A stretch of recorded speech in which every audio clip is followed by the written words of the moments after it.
Morning sa tanan, another day, another sharing na punta with Kuya Nico. Before we begin, join me in a short prayer. In the name of the Father, and of the Son, and of the Holy Spirit. Amen. Hail Mary, full of grace, the Lord is with you. Blessed are you among women. Blessed is the fruit of thy womb, Jesus. Holy Mary, Mother of God, pray for us sinners, now and at the hour of our death. Amen. In the name of the Father, and of the Son, and of the Holy Spirit. Amen. Thank you, everyone. Thank you, Lord. Short sharing ni Kuya Nico today will be taken from the Catechism of the Catholic Church, so that somehow natay solid ground, no? Solid, ano sa ba? Foundation when it comes to reflecting on our Catholic faith.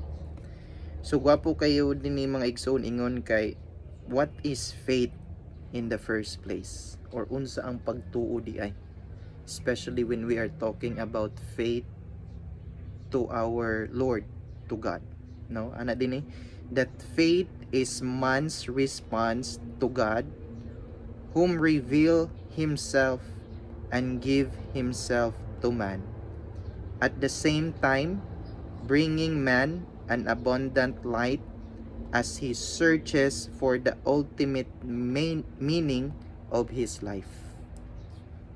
Gwapo kay mga igsoon, no? Unsa ingon?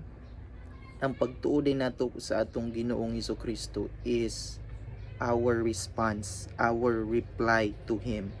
Ngano man, ngano mag-response man ka, mag-reply man ka, because in the first place, si Lord ang nag-reveal, nagpakita sa iyang kaugalingon dinhi sa atong tanan. Amazing, no? So, faith, believing to God, dili day kita ang nag-initiate ani una. Rather, it's just our second or our response, our reply to the Lord who reveal Himself totally to us. As we all know, kung wala ba yan nag-incarnate atong Ginoong Hesukristo, if He did not become God incarnate, love incarnate, wala gyud in taon tay total understanding that God is a Trinity, no? One God in three divine persons, si God the Father, God the Son, and God the Holy Spirit.